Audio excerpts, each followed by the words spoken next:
Sveiki. Ar kada pagalvojote, kodėl anglų kalbos tarimas kartais atrodo kaip tikras galvosūkis? Geros naujienos. Kiekvienas kodas turi savo raktą. Ir šiandien kartu mes tą kodą ir nulaušim. Per kelias ateinančias minutės pasiaiškinsim pagrindinius principus, kurie padės kalbėti daug aiškiau ir natūraliau. Taigi, pradėkime nuo to esminio klausimo, kuris kamuoja turbūt visus besimokančius anglų kalbos. Kodėl žodžių rašyba taip dažnai netitinka tarimo? Iš pirmo žvilgsnio atrodo tikras chaosas ir jokios logikos, bet atsakymas, kuris slypi už šios painiavos, yra stebėtinai paprastas. Žiūrėkit, visa paslaptis slypi būtent čia. Šiuose skaičiuose. Anglų kalbos abėcėlę sudaro tik 26 raidės, bet jomis reikia išreikšti net apie 44 skirtingus garsus. Paprastai tariant, garsų yra kone dvigubai daugiau nei raidžių. Ir būtent čia ir prasideda visa painiava. Viena raidė gali atstovauti keliems skirtingams garsams. Ir štai čia pats svarbiausias dalykas. Reikia pradėti mąstyti ne raidėmis, o garsais. Abėcėlėje išmoktas raidės pavadinimas, pavyzdžiui, raidė A, tėra jos vardas. Tačiau žodyje ta pati raidė gali skambėti visiškai kitaip. Tam ir sukurti fonetiniai simboliai. Jie veikia kaip universalus žemėlapis, kuris tiksliai parodo, kaip ištarti kiekvieną garsą. Gerai, dabar, kai jau supratome pagrindinį principą, keliaukime į patį anglų kalbos skambesio branduolį – balsius. Būtent balsių įvairovė ir subtilus jų skirtumai duoda kalbai jos unikalų muzikalumą. Ir jų įvaldymas – tai milžiniškas šuolis link sklandesnio tarimo. Anglų kalboje gyvyškai svarbu atskirti trumpuosius ir ilguosius balsius. Pavyzdžiui, žodyje set garsas I yra toks trumpas, greitas, o štai žodyje C garsas I jau ilgesnis, tarsi jį šiek tiek patestume. Fonetikoje dvitaškis visada ir reiškia, kad balsis yra ilgas. Bet tai ne tik trukmės reikalas, čia ir kokybė kitokia. Atkreipkime dėmesį į poras hat ir hate, not ir note. Tie ilgieji balsiai A ir O yra tarsi slystantis garsai, sudaryti iš dviejų dalių. Kitaip tariant, dvi balsiai. O dabar slaptasis ginklas, padedantis kalbėti natūraliau. Susipažinkime su garsu vadinamu šva. Fonetikoje jis žymimas apverstos E simboliu.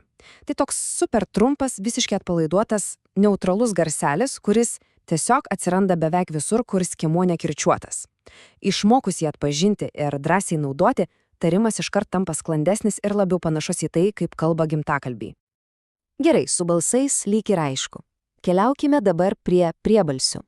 Ir čia labiausiai susitelksime ties tais garsais, kurie mums, lietuvių kalbiams, dažniausiai yra tikras iššūkis. Ir išsiaiškinsime, kaip juos taisyklingai suformuoti. Štai 4 pagrindiniai garsai, keliantys daugiausiai iššūkių. Ir žinot, kodėl jie tokie sudėtingi? Ogi todėl, kad mūsų kalboje jų tiesiog nėra. Mūsų burna, mūsų liežuvis nėra įpratę jų tarti. Bet tai tikrai nereiškia, kad misija neįmanoma.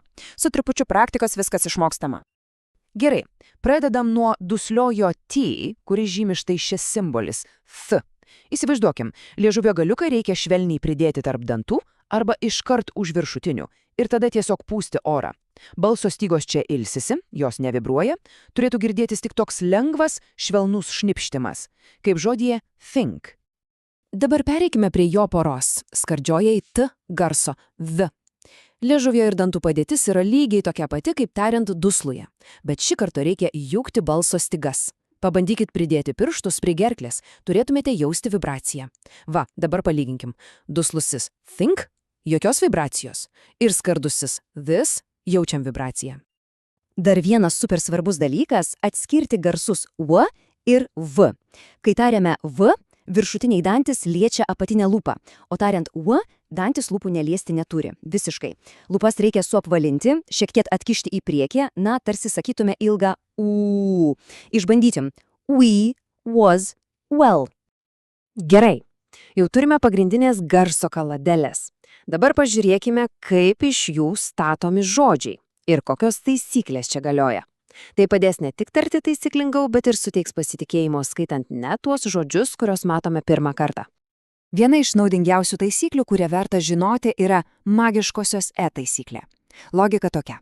Kai trumpas žodis baigiasi priebalsiu, pavyzdžiui, had, balsis viduje dažniausiai bus trumpas, bet vos tik gale pridedame nebyliąją E, jį tarsi burtų lazdelę pakeičia prieš tai einančią balsį, paverčia jį ilguoju.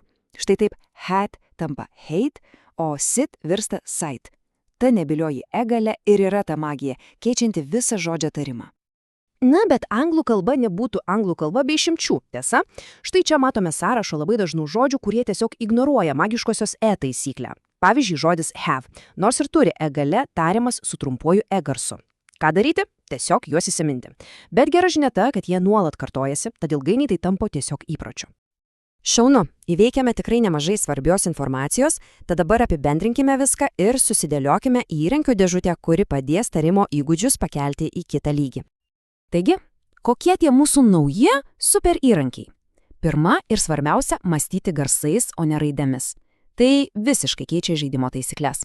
Antra – išmokti atskirti trumpus ir ilgus balsius, nes tai yra viso anglų kalbos ritmo pagrindas. Trečia – prisijaukinti tuos naujus mums neįprastus priebalsius – f, v ir v. Ir ketvirta – ieškoti dėsningumų. Pavyzdžiui, ta pati magiškosios taisyklė, kuri suteikia daug pasitikėjimo skaitant. Na štai, dabar viskas priklauso nuo praktikos. Šios žinios yra puikus atspirties taškas. Pagalvokime, nuo kurio garso ar taisyklės būtų galima pradėti praktikuotis jau šiandien. Svarbiausia prisiminti, nuosekliai praktika ir smalsumas yra raktas į sėkmės. Sėkmės!